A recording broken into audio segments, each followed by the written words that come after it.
Subordinate सभी को मेरा नमस्कार।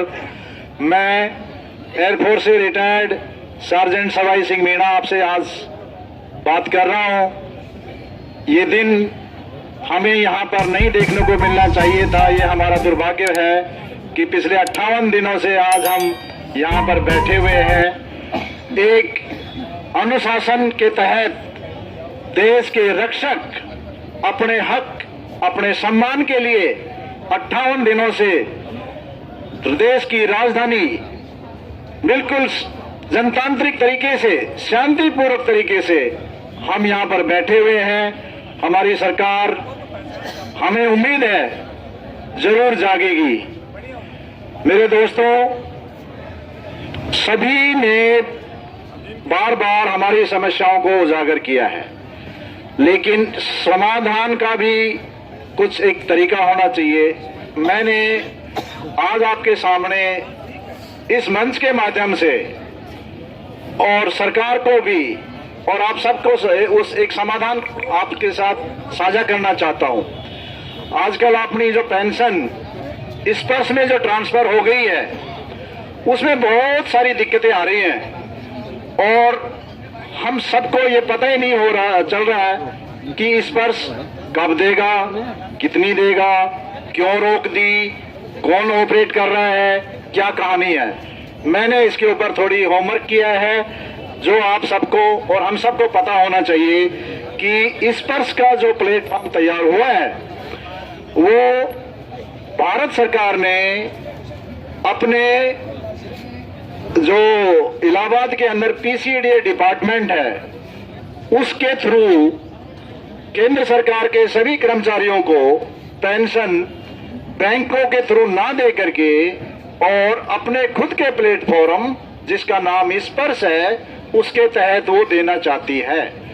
इससे सरकार को क्या फायदा है? सरकार को फायदा है, एक पेंशनर से हर महीने 60 से 65 रुपए पेंशन देने के लिए सरकार अपनी ट्रेजरी से बैंक को देती है।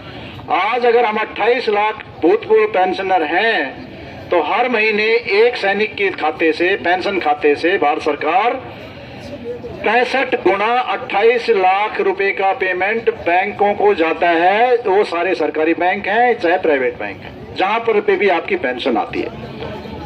तो इसका खर्चा सरकार बचाना चाहती है।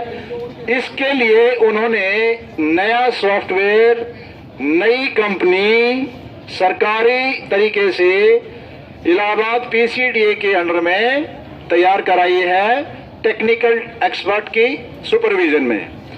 अब सवाल ये आया कि जो स्पर्श का जो प्लेटफॉर्म डिजाइन होना है, उस डिजाइन के अंदर डिजाइन कौन तैयार कर सकता है? जब मुझे मेरा घर बनवाना है तो मैं आर्किटेक्ट के पास मेरी इच्छा, मेरी पसंद का घर, मैं उससे कहूंगा कि मुझे ये चाहिए, मुझे ये चाहिए, तभी मेरा घर डिजाइन हो सकता है ना। ठीक ऐसे ही हमारे सैनिकों की जो पेंशन का सिस्टम है, उसके सॉफ्टवेयर के डिजाइन के अंदर हमारे क्या क्या मांगे होनी चाहिए, उसके अंदर क्या क्या डिजाइन होने चाहिए। डिजाइन है उनकी लेंथ ऑफ सर्विस, उनके अलग अलग रैंक, उनके एसीपी, उनके एमएसीपी, ये अलग अलग जो पेंशन के घटक हैं, फाइनेंशियल के पेंशन के जो कैलकुलेशन के जो घटक हैं, उनको सही तरीके से उस सॉफ्टवेयर के अंदर जब तक भारत सरकार या स्पर्श उसको फीड नहीं करेगी, हमारी पेंशन का सही डिजाइन तैयार नहीं होगा। और वो डिजाइन सही नहीं है, इसीलिए हमारी पेंशन को इलाहाबाद से माइग्रेट होने में दिक्कत आ रही है। इस दिक्कत का समाधान कहाँ है? इस दिक्कत का समाधान 2 स्तर पे है। पहला, वित्त मंत्रालय, जिसने टाटा कंसल्टेंसी सर्विसेज, दोस्तों इस नाम को रट लो, टाटा कंसल्टेंसी सर्विस, इसको स्पर्श के सॉफ्टवेयर डिजाइनिंग का कॉन्ट्रैक्ट भारत सरकार ने दिया हुआ है। इस सॉफ्टवेयर की डिजाइनिंग में वे जो सिविलियन बीटेक सॉफ्टवेयर इंजीनियर हैं, वे तीनों सेनाओं के अंदर की जो पेमेंट प्रणाली है, जो पेंशन प्रणाली है, जो लेन देन की प्रणाली है, जो शब्दावली है, जो टर्मिनोलॉजी है, जो हमारा एक ऑपरेटिंग सिस्टम है, उसको वो समझते ही नहीं है। वो BTech software engineer Tata consultancy के, अब वो हमारे इस पेंशन सिस्टम के डिजाइन नहीं कर सकते हो। ऑफिसर्स का जनसंख्या कम है, उनके अंदर सिमिलरिटी बहुत उन्होंने अच्छे तरीके से कर रखी है, इसलिए उनका स्पर्श के अंदर माइग्रेशन बहुत जल्दी हो गया, कम जनसंख्या होने की वजह से और उनके पे स्ट्रक्चर के अंदर सिमिलरिटी होने की वजह से।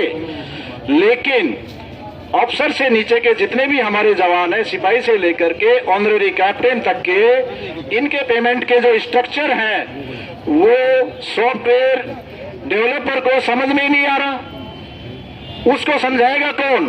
उसको समझाने के लिए हमारी तीनों सेनाओं के जो रिटायर्ड टेक्निकल सैनिक हैं, जो कंप्यूटर पे आज भी काम कर रहे हैं और पहले भी काम करते थे, अगर उन लोगों की टीम को 3 महीने के लिए ओजेडी के तौर पे टाटा कंसल्टेंसी की टीम के साथ अगर बैठा दिया जाए और इन हमारे भूतपूर्व सैनिकों के सुपरविजन में उन सॉफ्टवेयर इंजीनियर को बताया जाए कि ये नायक टीएस का मतलब ये होता है।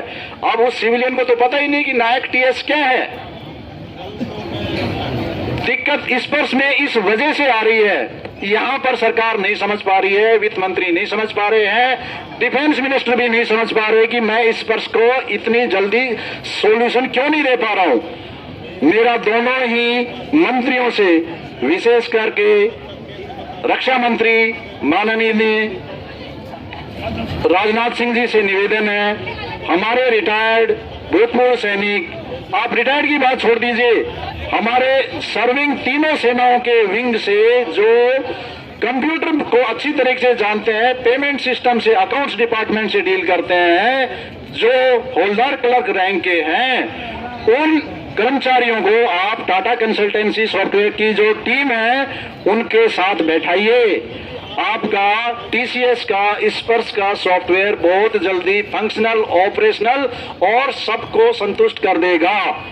वो सिविलियन नहीं समझ पा रहे हैं, वो एक बार तो कर देते हैं, रिवीजन नहीं हो पा रहा है।